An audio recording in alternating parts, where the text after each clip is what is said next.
जी, अस्सलाम वालेकुम। सब लोग कैसे हैं? ठीक-ठाक हैं। हमारे यहाँ 2 मौसम ऐसे होते हैं, ख़ास तौर पे जब गर्मियाँ जा रही होती हैं, सितंबर से लेके नवंबर तक का टाइम, और जब सर्दियाँ जा रही होती हैं, मार्च से लेके मई तक का टाइम, जिसमें मच्छरों की बहुतात होती है। इसीलिए पाकिस्तान और बरे-सगीर पाक-व-हिंद में डेंगू बुखार एक आम मसला है। इस वीडियो में हम डेंगू के मुतालिक आपसे बहुत ही मुफीद मालूमात शेयर करेंगे। वीडियो को एंड तक ज़रूर देखिएगा। डेंगू बुखार एक ख़ास किस्म के मच्छर के काटने से फैलता है और इसमें 2 स्पीशीज़ जो हैं वो कॉमन है पाकिस्तान और बरे-सगीर पाक-व-हिंद में, जिनको एडिस इजिप्टस और एडिस एल्बोपिक्टस कहते हैं। ये मच्छर अमूमी तौर पे पानी में परवरिश पाता है, और जब हम डेंगू के बारे में बात करते हैं तो सबसे पहले इसकी एहतियाती तदाबीर को भी हम एलैबोरेट करते हैं। तो उसमें इम्पॉर्टेंट चीज़ ये है कि जो 2 मौसम मैंने आपके साथ शेयर किए हैं, इनमें आप ख़ास तौर पे घरों में ख़्याल रखें कि आप टब्स में फ्रेश पानी ना छोड़ें। घर में अगर आपके पौधे हैं तो उनके गमलों में पानी मत रहने दें।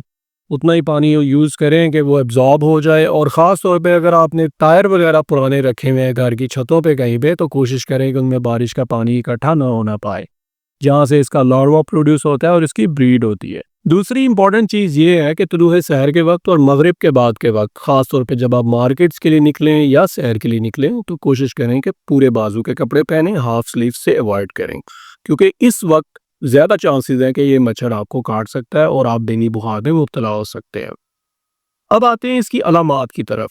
ये तो एहतियाती तदाबीर मैंने आपको बताई कि always prevention is better than the cure, लेकिन जब हम अलामात की बात करें तो सबसे पहले तो आपको तेज़ बुखार होता है, हाई ग्रेड फीवर जिसको कहते हैं। इसके साथ साथ एक आम बुखार और डेंगू बुखार की अलामात में फ़र्क क्या होता है?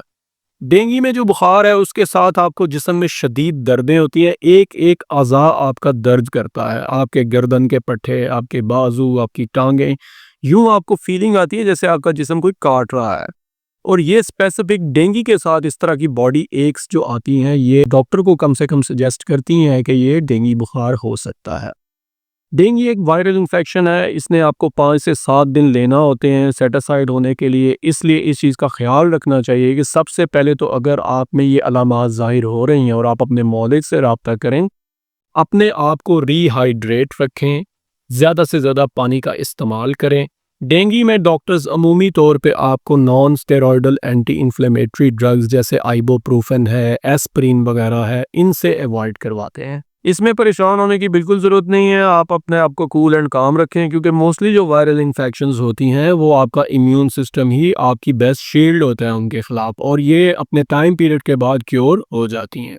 लेकिन इसमें मोस्ट इम्पॉर्टेंट चीज़ ये है कि अगर डेंगू के सिम्टम्स जो हैं वो 5-7 दिन के बाद एग्रेसिव मज़ीद होते हैं, और अगर आपके मसूड़ों से खून आना शुरू हो जाए, आपके नाक से खून आना शुरू हो, तो आप घर पे इंतज़ार मत करें, आप फौरी अपने मौलिद से रब्ता करें। आपका मौलिद कुछ ज़रूरी टेस्टों के ज़रिए अगर आपके जिस्म में डेंगू की कंफर्मेशन करता है, जिसमें डेंगू NS1 है और PCR वगैरह है, जिससे हम डेंगू के वायरस की डिटेक्शन करते हैं, तो उसके बाद ये ज़रूरी है कि आप अपने मौलिद की हदायत के मुताबिक अपने इलाज को आगे बढ़ाएं।